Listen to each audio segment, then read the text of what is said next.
Cuman curhatannya kan ingin di 5 tahun ke depan kawasan Glodok ini benar-benar jadi destinasi wisata. Kalau destinasi wisata kan ukurannya ada berapa turis yang datang ke sini. Nah itu harusnya jumlahnya berlipat-lipat. Sehingga nanti kalau terpilih kita akan upgrade agar betul-betul orang ke sini itu betah berlama-lama, buang uang untuk belanja, spendingnya untuk makan dan lain sebagainya. Ya kalau pengalaman berinteraksi dengan kawasan pecinan, saya kan lama di luar 7 tahun ya, nah tinggal di Hong Kong, les bahasa Tionghoa juga. Karena karya saya banyak di Cina ya, ada 15-20 karya. Di Amerika juga sama, pecinan sangat dekat dengan Asia dulu kan. Makanya saya bisa bahasa tadi juga. Glodok segedifang piabliang. Jadi artinya Glodok itu tempatnya sangat bagus. Itu aja yang saya hafal. Kemudian memang saya lagi kurang fit. Saya mau nyoba obat-obatan tradisional Cina ya. Tadi saya beli, dikasih 2, satu yang harus direbus, satu yang harus dimasukin air dengan ayam lah apa. Nanti kita coba. Waktu saya COVID, saya juga makan obat tradisional Tiongkok ya, namanya Linhua ya, Linhua. Makanya waktu di Jawa Barat saya pakai itu terus tiap hari. Semua kena COVID, istri, wakil gubernur, Pangdam, Kapolda, kecuali gubernur Jawa Barat enggak. Jadi alhamdulillah. Nah, di belakang kita ada karya yang diresmikan Pak Anies ya. Saya kira ini sangat bagus karena Jakarta kan adalah Indonesia. Indonesia adalah keberagaman. Sehingga yang bagus-bagus seperti yang dibangun Pak Anies tentunya kita apresiasi. Cuman curhatannya kan ingin di 5 tahun ke depan kawasan Glodok ini benar-benar jadi destinasi wisata. Kalau destinasi wisata kan ukurannya ada berapa turis yang datang ke sini. Nah itu harusnya jumlahnya berlipat-lipat. Sehingga nanti kalau terpilih kita akan upgrade agar betul-betul orang ke sini itu betah berlama-lama, buang uang untuk belanja, spendingnya untuk makan dan lain sebagainya, sehingga terasa ekonominya itu oleh wisata yang berbasis dengan keberagaman. Tadi juga saya sampaikan kita kan ada Car Free Night. Nah salah satu tema Car Free Night itu nanti budaya-budaya Jakarta dipertontonkan, digilirkan kan untuk menunjukkan bahwa Jakarta memang pusat dari seluruh golongan etnisitas dan keberagaman. Curhatan dari para tokoh-tokoh di sini, satu pengen ada opera untuk kesenian, ternyata belum ada. Kedua ada wilayah-wilayah bisnis yang ternyata infrastrukturnya masih belum baik. Ketiga golongan anak cucunya itu tinggalnya nggak di sini ya Pak, karena mahal, sehingga akhirnya mereka jauh di pinggiran kota Jakarta yang jumlahnya 3 juta orang itu. Maka yang saya bilang solusinya adalah seperti ini. Kalau ada tanah-tanah pasar itu jangan selantai ya, minimal lebih tinggi lagi ada apartemen harusnya, ini kan mahal lahannya kan. Sehingga bawahnya dagang, atasnya hunian. Di Jakarta ada 140-an. Jadi harusnya dalam 5 tahun supply hunian untuk generasi milenial Gen Z bisa kita hadirkan, sehingga mimpi mereka tinggal di Jakarta tuh bisa. Nah itu curhatan dari golongan Tionghoa yang milenial tadi. Saya kira itu perbincangannya ya kurang lebih. Alhamdulillah. Dan tadi menyampaikan secara informal para tokoh-tokoh Tionghoa ini mendukung ya Pak? Iya Pak. Mendukung pasangan Ridho. Alhamdulillah melengkapi kan, dulu ada deklarasi di Kemayoran yang 22 etnisitas kan, dan lain-lain. Nah itulah semangatnya, dan saya sampaikan tugas pemimpin itu hanya 2, memberikan rasa aman dan nyaman, 2 membawa perubahan. Jadi nanti menilai saya Pak Sus tuh 2 itu aja, kehadirannya, kebijakannya membawa rasa aman dan nyaman tidak, khususnya minoritas misalkan ya. Kedua, perubahannya apa, inovasinya apa. Saya kira itu. Sedikit dong.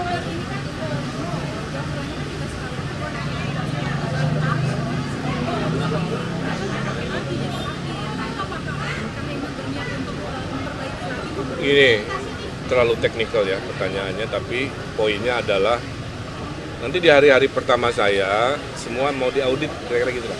Kalau hasil auditnya tadi dinyatakan perlebaran malah dipakai parkir, jangan-jangan nggak ada solusi. Padahal sekarang kan parkir ada teknologi ya, yang pakai mekanis itulah, lahannya dikit tapi mekanis. Jadi nanti kita sampai ke sana. Kang Emil, debat kedua kan temanya menarik ya, Minggu, ekonomi kesejahteraan sosial. Sedikit dong Kang tentang temanya gimana Kang? Ya, insya Allah kita paling siap ya, karena kita akan bicara konsep-konsep ekonomi, khususnya membawa lapangan pekerjaan, menghapuskan 350.000 pengangguran oleh berbagai pekerjaan formal maupun informal, pekerjaan kantoran maupun padat karya. Di dalam anggaran 1 miliar RW 5 tahun itu di dalamnya terkandung untuk upah, mengerjakan perbaikan kekumuhan, kebersihan. Jadi sebenarnya banyak sekali lapangan pekerjaan yang akan kita hadirkan. Nah, itulah salah satu nanti dalam debat tentang keekonomian. Tapi lain-lain saya nggak bisa detail karena materi debat. Kang Emil, kan saya dari kecil di Glodok nih Mas, warganya nih 20 tahun sekian. Dulu kan Glodok itu pusat bisnis kuat sekali Kang. Kamu curhatnya mau apa? Iya dong, kan kuat sekali Kang ini kan. Sekarang kan dulu kan kayaknya sering nih ngelihat membangun China dalam tanda kutip. Mungkin ketika Kang Emil kesini ngelihat pusat perdagangan sini apa sih Kang yang kurang sebenarnya dan bisa ditingkatkan lagi? Terlalu panas, kurang pohon. Saya udah janji tadi ya Pak, kita banyakin pohon.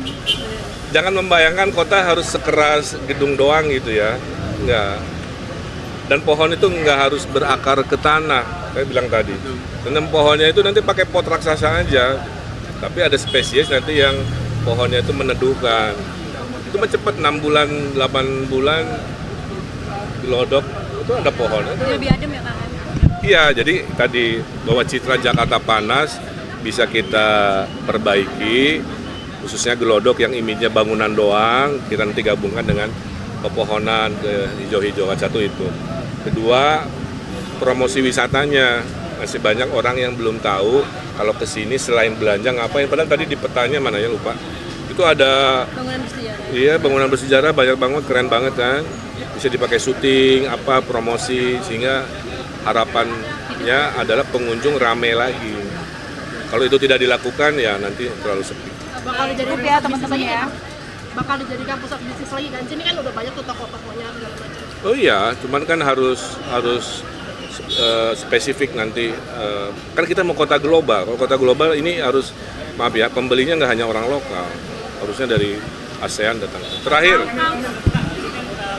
Pak Riza Patria, Ketua Tim Kampanye Kang RK kan diangkat jadi Wamendes dan saat ini beliau juga cuti. Apakah ini akan mengganggu ritme Kang Emil dalam berkampanye dan mengganggu tim untuk kedepannya? Karena kan ini sebentar lagi ya, masa kampanye hanya 30 hari kan? saya kira Pak Riza Patria akan taat pada peraturan, satu. Dan saya senang beliau diangkat Wamen, karena orang-orang membuktikan tim ses kami kan ketuanya orang pinter, terpercaya. Kami ini teamwork ya. Jadi kalau seperti sekarang Pak Riza sibuk, lapis duanya itu kencang-kencang kerjanya. Jadi insya Allah. Poinnya adalah kami tidak mengandalkan orang per orang, kita adalah teamwork dan kita akan mengikuti gimana situasinya Pak Riza setelah jadi Wamen dan harus bekerja. Intinya itu. Dan bentar lagi mungkin ada rilis surveinya bagus. Kang satu lagi dong. Udah ya teman-teman ya, ada agenda berikutnya.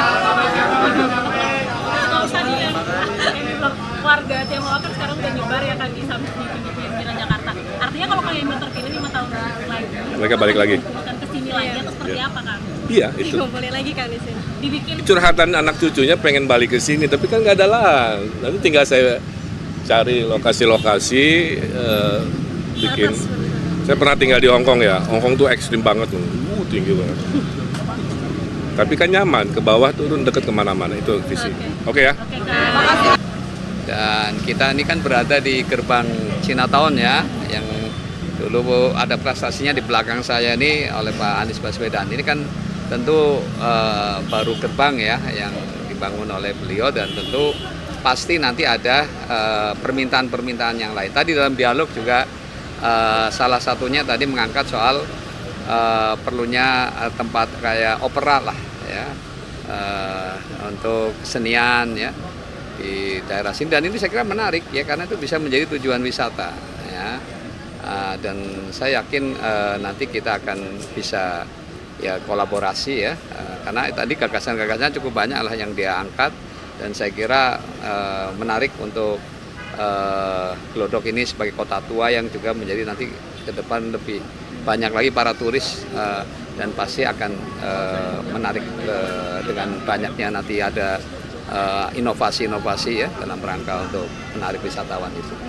Pak, artinya ini dari pasangan Ridho juga tadi selain Tionghoa juga ke tokoh-tokoh lain ya Pak ya, seperti kemarin kan Batak, kemudian Buddha Hindu itu juga. Oh iya, bisa kan kita semuanya. sudah kan kemarin ke diantara yang tokoh para pendeta gereja Pentakosta kan sudah kita, dan juga yang kalangan Kristen maupun juga Katolik semua ya. Jadi saya kira karena kan kita dalam misinya menyebutkan membentuk manusia Pancasila ya. Salah satunya mungkin barangkali satu-satunya pasangan yang menyebut dalam visi misinya ada kata-kata bagaimana kita ingin membangun manusia Pancasila. Artinya kerukunan beragama adalah satu keniscayaan yang harus terus dibangun ya. Perbedaan-perbedaan etnis, agama dan sebagainya saya kira sudah tidak perlu lagi lah dijadikan sesuatu yang membuat kita terpecah ya. Karena kita sudah dulu para pendiri bangsa ini kan sudah menyepakati Pancasila sebagai dasar negara, dan itulah perekat kita ya. Salah satu ininya kan di samping ketuhanan yang Maha Esa kan ada persatuan Indonesia ya. Jadi mudah-mudahan ke depan ya hal-hal yang membelah bangsa kita ini tidak terjadi lagi ya. Kita harus mulai bersatu ya. Contohnya pasangan Ridwan Kamil Suswono kan, makanya jadi Kim Plus kan dulu bersaing ya, dan sekarang bersatu untuk ya memajukan Jakarta. Berarti semuanya berkomunikasi dengan baik ya Pak? Oh semua baik Termasuk kita dengan Pak Anies, Pak? ya. Dengan Pak Anies hubungan Pak Anies ya, saya secara pribadi sudah sempat ketemu ya dengan beliau, artinya secara pribadi sudah ketemu ya. Nanti mudah-mudahan nanti Pak Ridwan Kamil ada kesempatan juga bisa bertemu beliau ya. Oke, siap. Pak Suswono, ini kan kalau Glodok ini kan dalam Kan tadi 20 bicara pribadi, secara Iya. pribadi.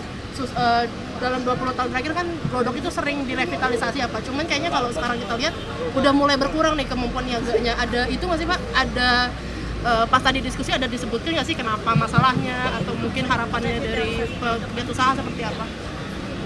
Tadi sih yang banyak dikeluhkan lebih banyak karena ini problem pembangunan MRT ya.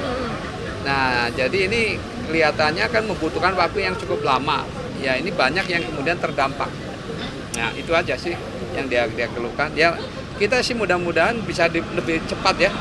Ya, karena kemarin kalau nggak salah Wapres yang baru ini kan mengatakan akan diselesaikan, nggak tahu yang di sini atau yang di sana, yang di Rawamangun ya. Yang di Monas ya? Di Monas lah kemarin. Oh Yang iya, di Monas. iya yang katanya akan diselesaikan di 2026. Yang di Monas Pak? Yang di Monas Pak. Di situ ya? Yang Oh di iya, iya.